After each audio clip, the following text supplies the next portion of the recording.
गांव में एक ब्राह्मण को विवाह के बहुत सालों बाद पुत्र हुआ। खूब जश्न मनाया गया, बधाइयां दी गई, चारों तरफ खुशियां छा गई। लेकिन कुछ सालों बाद बालक की असमय मृत्यु हो गई। ब्राह्मण शव लेकर जैसे तैसे शमशान पहुंचा। वह मोहवश क्रियाक्रम नहीं कर पा रहा था। ब्राह्मण की पत्नी के आंसू रुकने का नाम नहीं ले रहे थे।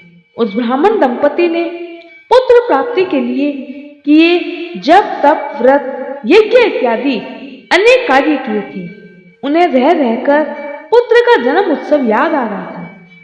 चूंकि बच्चा काफी छोटा था, इसलिए उसे परंपरा के अनुसार जलाने के बजाय भूमि में दफनाना था। उसी शमशान में एक गिद्ध और सियार रहते थे। शव देखकर दोनों की खुशी का ठिकाना न रहा। दोनों ही बड़े खुश हुए। दोनों के बीच में कुछ ऐसी व्यवस्था हो रखी थी कि दिन में सियार मांस को हाथ नहीं लगाएगा और रात में गिद्ध मांस नहीं छुएगा। अर्थात दिन के समय जो भी शिकार होगा उस पर गिद्ध का अधिकार होगा और रात में जो भी शिकार होगा उस पर सियार का अधिकार होगा। ऐसे में सियार को चिंता होने लगी। कुछ समय बाद जब वह ब्राह्मण चला जाएगा तो इस शव पर अधिकार किसका होगा, क्योंकि यह दिन का समय है और आपस में की गई व्यवस्था के अनुसार गिद्ध अपना अधिकार जताएगा। इसलिए क्यों न अंधेरा होने तक ब्राह्मण को बातों में उलझाया जाए, जिससे शाम ढलते ही इस शव पर सियार अपना अधिकार जता सके। दूसरी तरफ गिद्ध नहीं चाहता था शव के साथ में आए रिश्तेदार ज्यादा देर तक वहां रुके, क्योंकि व्यवस्था के मुताबिक दिन के समय शव पर अधिकार गिद्ध का था। कुटुंब के लोगों का वहां रहने से गिद्ध इस अवसर से चूक न जाए और वह इसे खा सके। गिद्ध ब्राह्मण के पास गया और उससे वैराग्य की बातें शुरू की। गिद्ध ने कहा, जो चला गया है वो वापस नहीं आता। यहाँ रुकने के बजाय अगर तुम अपने पुत्र के पीछे अपना समय भजन कीर्तन दान पुण्य इत्यादि में लगाओ तो ज्यादा अच्छा है। यह तुम्हारे पुत्र की आत्मा को शांति देगा। मनुष्यों, आपके दुख का कारण यही मोह माया ही है। तुम्हारे पुत्र के इस संसार में आने से पहले ही तुम्हारे पुत्र की आयु भगवान ने तय कर दी थी। संयोग और वियोग प्रकृति के नियम हैं। आप अपने पुत्र को वापस नहीं ला सकते। इसलिए शोक त्याग कर प्रस्थान करें। संध्या होने वाली है। संध्या काल में शमशान प्राणियों के लिए लाभदायक नहीं है, इसलिए जल्दी यहाँ से निकल जाना ही ठीक है। गिद्ध की बातें ब्राह्मण के साथ आए रिश्तेदारों को ठीक लगी। वे ब्राह्मण से बोले, जो होना था हो गया।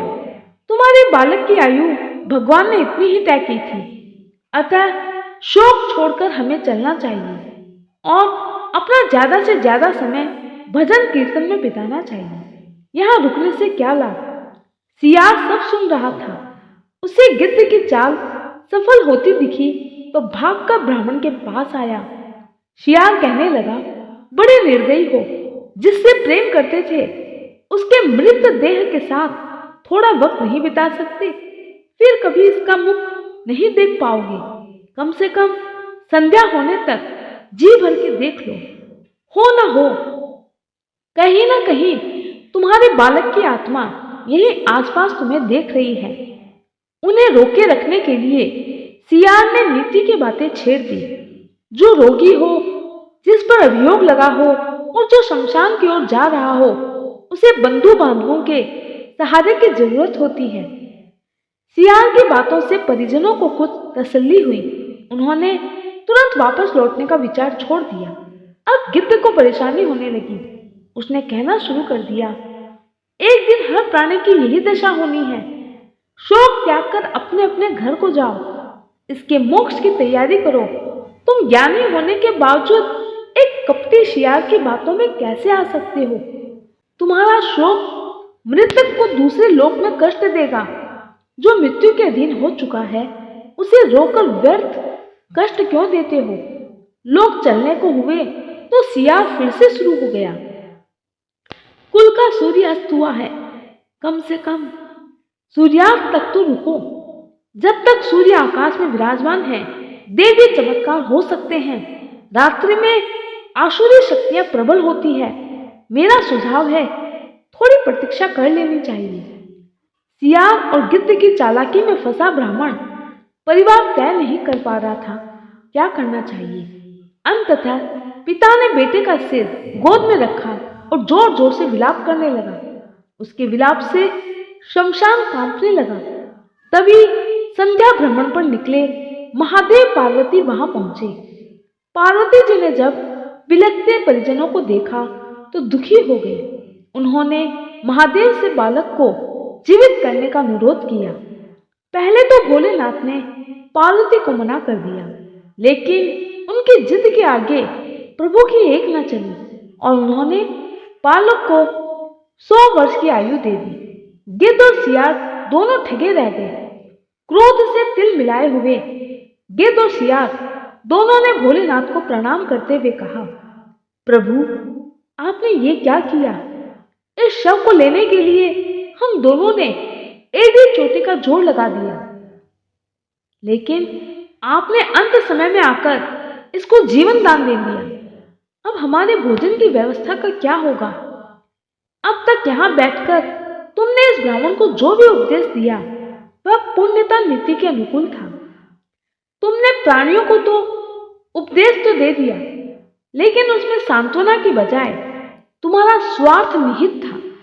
इसलिए न केवल तुम शव को खाने से वंचित हुए, बल्कि तुम दोनों को ही इस निकृष्ट योनि से शीघ्र मुक्ति नहीं मिलेगी। दूसरों की तकलीफ में अपना लाभ नहीं खोजना चाहिए। दूसरों के कष्ट पर सच्चे मन से शोक करना चाहिए।